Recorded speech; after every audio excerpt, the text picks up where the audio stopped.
요한복음 17장을 계속해서 말씀을 나누고 있는데요.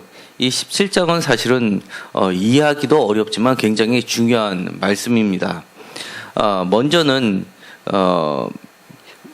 진리로 거룩하게 하는 것이 단순히 죄를 씻겨주는 차원에서 이렇게 거룩하게 하였다는 것이 아니라고 말씀을 드렸습니다. 이것은 예수의 말로 우리를 깨끗게 하시고 또 세상과 구분시켜서 예수님이 마치 세상에 오셨지만 세상에 속한 것이 아니라 하나님께 속한 것처럼 우리도 그렇게 거룩하게 하셔서 세상에 있지만 하나님께 속한 자로 만드시고 또 예수님을 하나님께서 세상에 파송하신 것처럼 우리도 세상에 파송하는 자로 세우셨다는 것을 말씀을 드렸습니다. 다음 절에 있는 21절과 23절은 사실 기독교 우리 개신교에서는 그렇게 설교에 많이 등장하는 말씀은 아닙니다. 반면에 비교적 천주교하고 비교했을 때 그렇습니다. 그렇지만 이 말씀은 천주교에서는 굉장히 중요한 문구입니다. 성경 말씀인데요. 왜 그러냐면 천주교를 흔히 그들이 얘기를 하기를 공교회라고 합니다. 그래서 모든 교회에 일치를 사실은 주장을 하고 있고요. 우리 개신교도 천주교 입장에서는 마치 하나의 아류작인 것처럼 그들 안에 포함을 시키고 있습니다. 그리고 에큐메니칼이라는 용어를 써가지고 공교회로 해서 일치를 주장하고 있는데요. 이 에큐메니칼이라는 건 일치, 하나라는 뜻인데요. 여기 보면 21절에 보면 계속해서 반복되는 말이 있습니다. 21절에서 23절까지 보면 하나가 되어 이런 말이 있고요. 22절에도 우리가 하나가 된 것 같이 그들도 하나가 되게 합니다. 그 다음에 23절에서도 그들도 온전함을 이루어 하나가 되게 하려 합니다. 이렇게 하나가 되게 한다는 말이 무려 3절에 있어서 4번이나 반복될 정도로 중요한 말입니다. 이것이 바로 그들에게서는 에큐머니칼 운동의 근본 텍스트로 적용을 하고 있습니다. 그래서 카톨릭은 전 세계에 걸쳐서 교단의 하나로서 일치를 이루게 하고 있고요. 이런 일치 운동의 근거로서 이렇게 아버지와 아들이 하나인 것처럼 예수님을 믿고 하나님을 믿는 성도들도 교회도 일치를 이루어야 된다고 해서 하나의 교회만을 인정하고 있습니다. 그런데 사실은 제가 신학교에 가서 공부를 할 때 우리 감리교 같은 경우는 그나마 개신교 중에서 좀 리버럴한 쪽에 속합니다. 대표적으로 가장 리버럴한 것이 한신대 쪽이고요. 기장이라고 하죠. 그쪽에서는 아주 민주화에 앞장섰던 신학자들이 굉장히 많이 있습니다. 그런데 이 감리교도 그에 못지않게 독립과 그 다음에 민주화를 위해서 투쟁을 많이 했었던 대표적인 교단인데요. 이 굉장히 그 사회적 이론들을 많이 받아들면서 사실 일치라는 부분, 그 다음에 화해라는 부분 때문에 한 수업 시간이 있는데 그것은 타종교에 대해서 배우는 과목이 있습니다. 그래서 한 학기 내내 불교도 공부하고 그 다음에 천주교도 공부하고 그 다음에 유대교도 공부하고 이슬람교도 공부하고 실제로 그들 사원도 찾아가 보고 심지어 원불교도 가서 그들의 예배도 참여를 해보고 그렇게 이웃 종교들에 대해서 많이 배우게 합니다. 그래야지만 기독교의 장점도 알게 되고요. 또 고쳐야 될 부분도 하게 되는데 사실은 많은 분들이 천주교하고 기독교의 차이점을 잘 모릅니다. 저도 사실은 그 과목을 배우기 전까지는 잘 몰랐지만 명동성당에 가서 예배를 참여한 적이 있습니다. 근데 거기는 미사라고 하는데 미사에서 가장 중심이 되는 게 말씀 선포가 아니라 거기는 성찬식이 가장 중심이 됩니다. 그래서 성찬식이 빠지면 예배가 되지 않습니다. 그리고 오히려 말씀은 한 10분에서 15분을 넘지 않게 아주 짤막하게 끝나고 성찬식이 그에 못지않게 마지막을 장식하면서 예배가 끝나게 되는데요. 그런데 그 신부님께서 세례를 받은 사람들만이 성찬식에 참여를 하라고 안내를 해주시고 한 사람씩 쭉 나가는 거였습니다. 그래서 저도 예배를 드리고 그다음에 나가려고 하는데 옆에 있었던 우리로 치면 한 권사님쯤 돼 보이는 할머니셨습니다. 그런데 제가 나가는 걸 쫓아오시더니만 막 뜯어말려서 참여를 못한다고 하시는 겁니다. 그러면서 옆에서 보니까 천주교인이 아닌 것 같다라는 겁니다. 그래서 제가 천주교인이 아니라고, 저는 개신교 신자라고, 세례도 받았다고 하니까 아니라고, 개신교 신자는 신자도 아니라고 하면서 성찬식에 참여할 수 없다고 하면서 거기서 막 끝까지 저를 붙잡고 끌어당기는 바람에 사람들도 다 쳐다보고, 그래서 결국 성찬식에 참석을 못했습니다. 그러고 나서 이제 끌려 들어와가지고 앉아 있으면서 온갖 생각이 다 들어왔습니다. 야, 이게 진짜 기독교인가? 그들이 정말 기독교라면, 그리고 정말 일치를 주장한다면 이렇게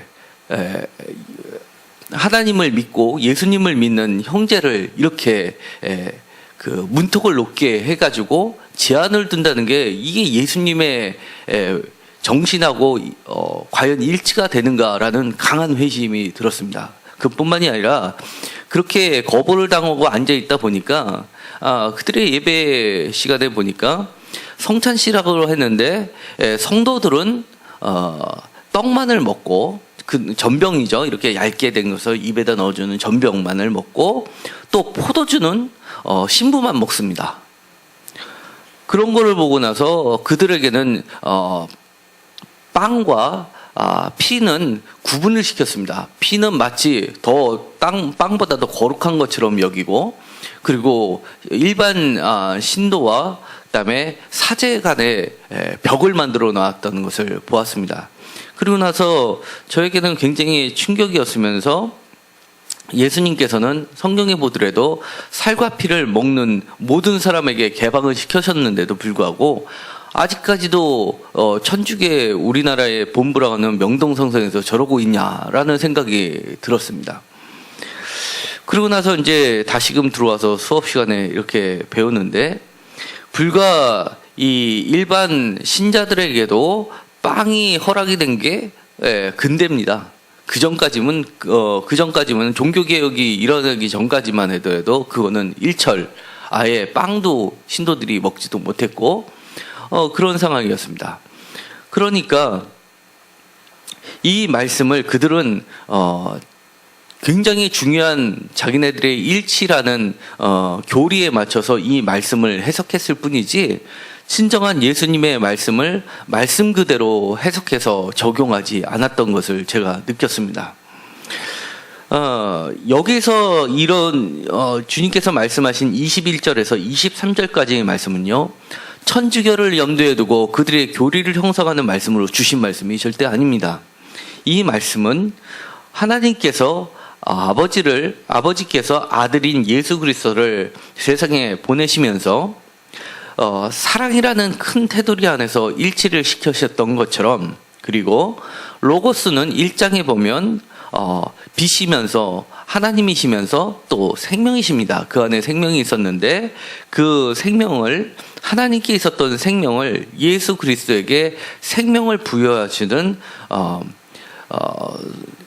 원천으로서 이 말씀을 주신 겁니다. 그리고 우리들도 예수 그리스도를 통해서 우리가 생명을 부여받는데, 그것이 또 하나의 일치를 이뤄서 하나됨을 나타내는 본문이 이 말씀인 것입니다. 그러니까 우리가 예수님을 믿으면, 이례적인 사건으로 예수님을 믿으면 그것이 영원한 생명을 얻기도 하지만, 한 번 믿었다고 그것이 영원한 생명이 보장되는 것이 아닙니다.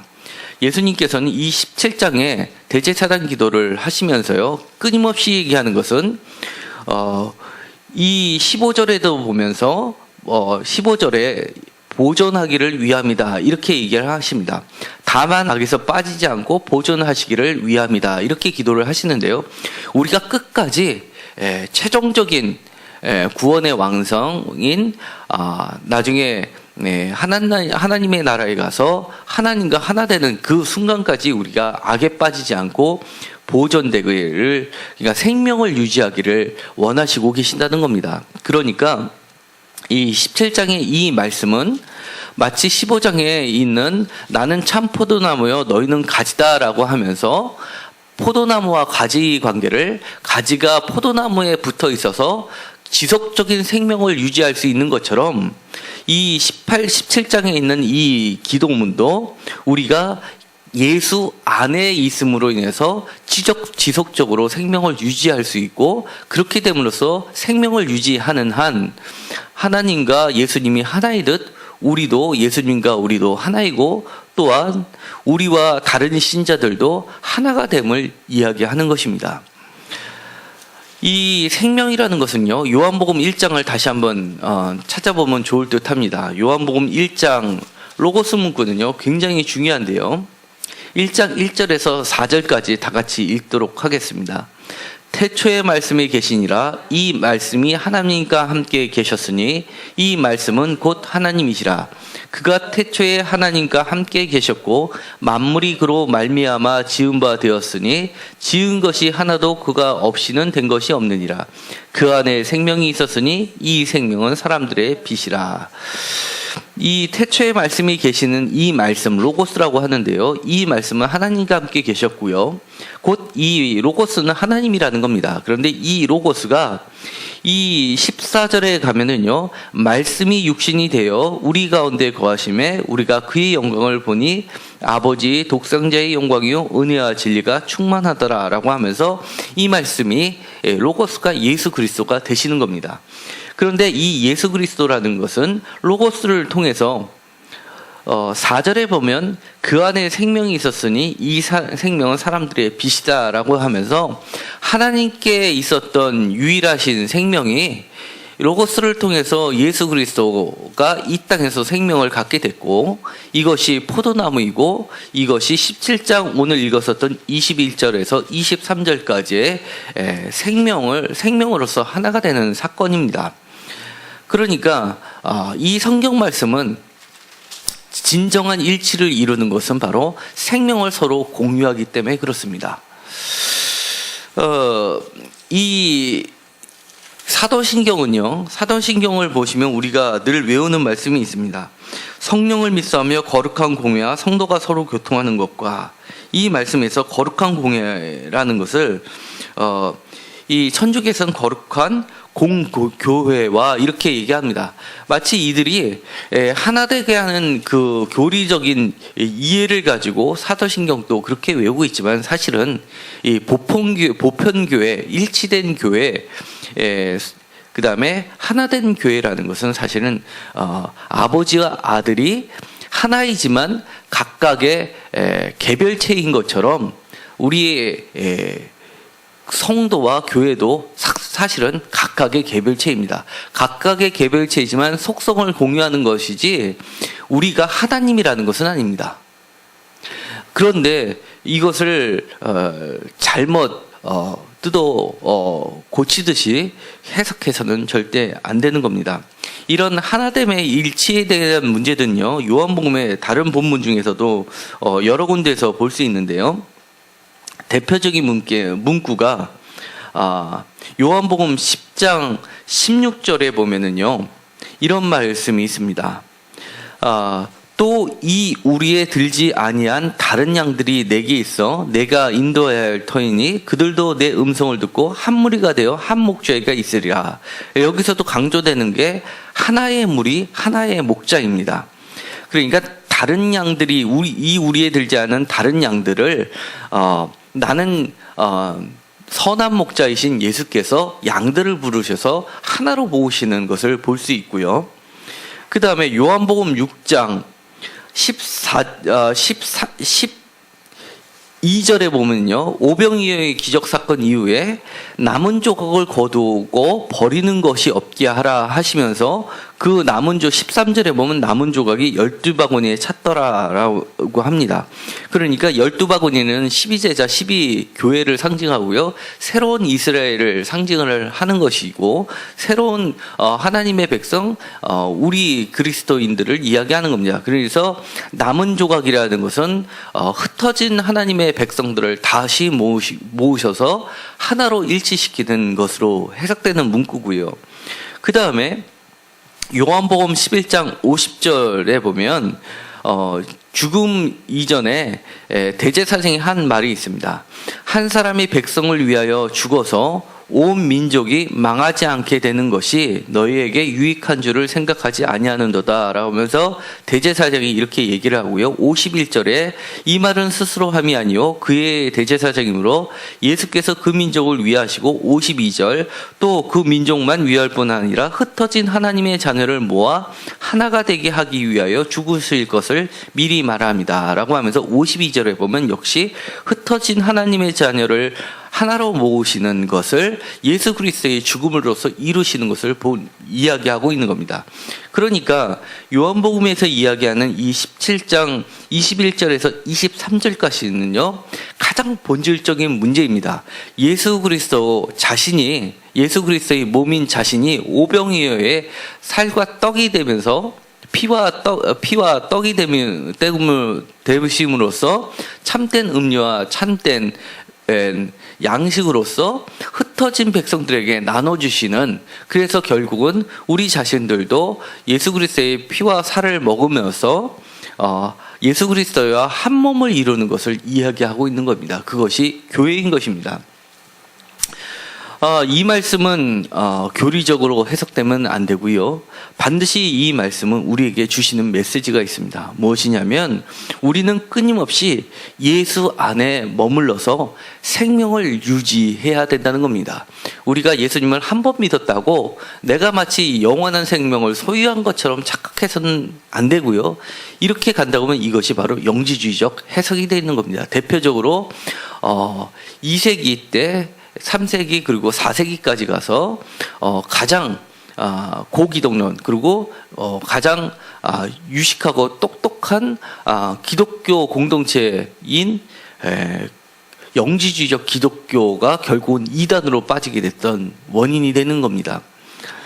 우리는 끊임없이 단 한 번이 아니라, 그리고 원불교에서 얘기하는 것처럼 한순간에 각성으로 해서 깨달음을 얻어서 도가 트는 그런 차원이 아니라, 예수 그리스도 안에 끊임없이 머물러 있으면서 예수 그리스도로부터 끊임없는 생명을 이어받아서 우리도 그 생명을 끝까지 유지하는 것이고, 최종적으로는 하나님 나라에서 하나님과 예수님과 또 성령님을 통해서 우리도 하나가 되는 것을 이야기하고 있습니다.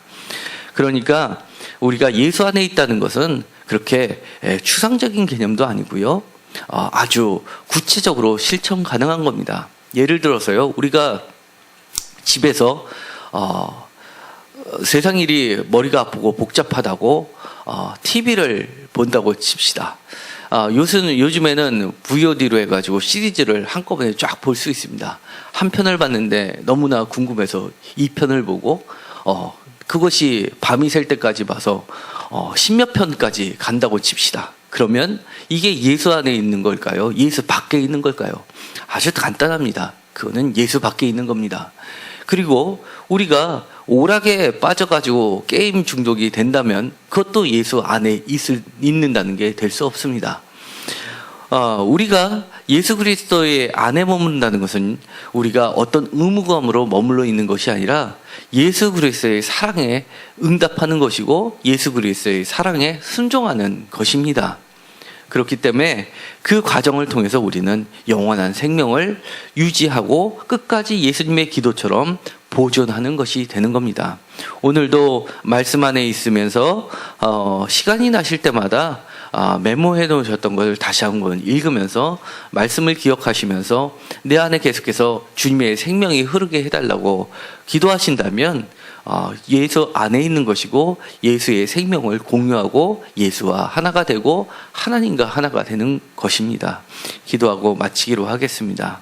하나님 감사합니다. 오늘도 주님의 말씀을 사모하여 이 전에 나왔습니다. 예수 그리스도의 생명이 예수 그리스도를 통하여서 우리 안에 흐르게 하여 주시고 결국은 하나님의 생명이 예수 그리스도에게 흘렀듯이 우리도 하나님의 생명이 우리 안에 흘러서 영원한 생명을 누릴 수 있게 하여 주옵소서. 날마다 예수 그리스도의 사랑이 우리 안에 넘쳐서 예수 그리스도 안에 있는 것이 우리의 기쁨이 되게 하여 주옵소서. 우리 삶 가운데 생명이 싹트는 것을 다른 사람들도 보고 그 생명을 찾게끔 하여 주옵소서. 그것이 바로 우리를 예수님께서 대제사장으로 우리를 세상에 세우셨다는 것을 우리는 알고 깨닫습니다. 우리가 영원한 생명을 다른 사람들에게도 나눠주는 존재들이 되게 하여 주옵소서. 예수 그리스도의 이름으로 기도드렸습니다. 아멘.